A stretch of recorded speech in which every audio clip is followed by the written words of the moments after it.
fire for God. F-I-R-E G-O-D. Oh, F-I-R-E G-O-D.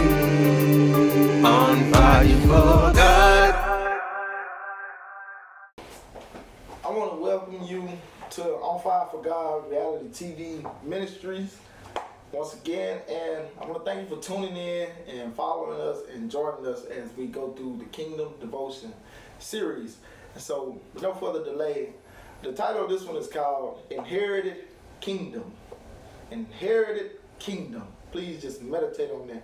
Just think about it. It's going to all make sense. Just let it resonate in your spirit. So, Luke chapter 12, verse 32. It reads, "Do not be afraid, little flock, for your Father has been pleased to give you the kingdom." So my question is, what are you afraid of? Why are you afraid of it? What don't kill you will only build you. What don't break you will only shape you. But in this text, clearly the disciples were afraid of how they was going to make it.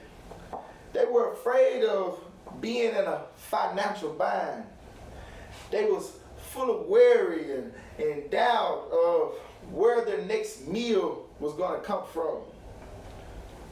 The reason why is because they had forsaken their livelihood.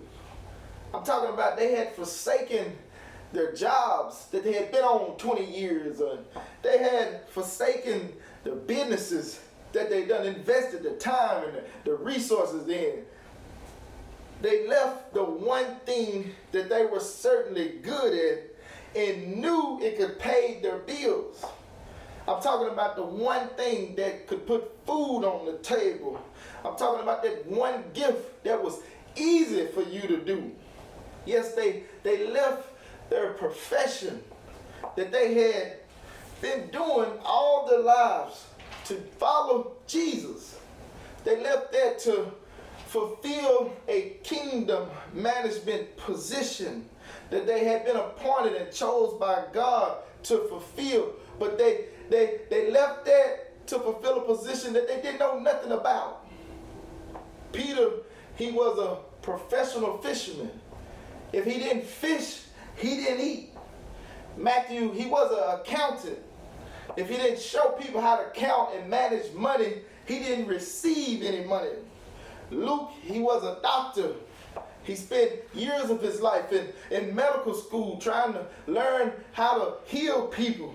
And yet, here comes Jesus telling him, "I know you've been spending years trying to learn how to heal people, but I want to show you another way on how to heal people. I want to show you a divine way on how to heal people." But in the midst of their psychological doubts and worries, Jesus is telling them, "Do not be afraid." But what they didn't know was that when you're in a kingdom, the king is obligated to take care of you.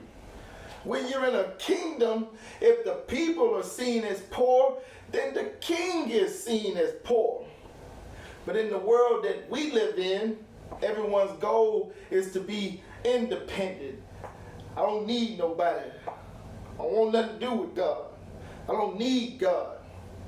But when you're in the kingdom, the goal is to be dependent on the king and his royal resources. The goal is to be dependent on the king's health system. The Bible says, "For I am healed by his stripes."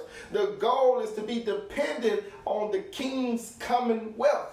It's called commonwealth because in the kingdom, wealth is coming for everybody. Everybody is doing good. So here, Jesus is saying in the second part of this verse, your Father has been pleased to give you the kingdom. He said, give us a kingdom and not a religion. When he said, give us the kingdom, he's talking about giving us a chance to be a part of his royal bloodline. He wants to give us a chance, an opportunity to to walk in it and experience this now instead of waiting until you die. To sum up what I'm saying, religion is only focused on giving you a chance to be a part of membership. I want to be a part of my church, become a member.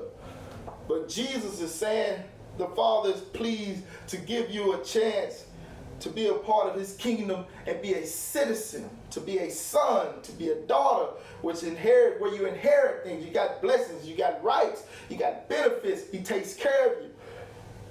Kingdom series devotion, inherited kingdom.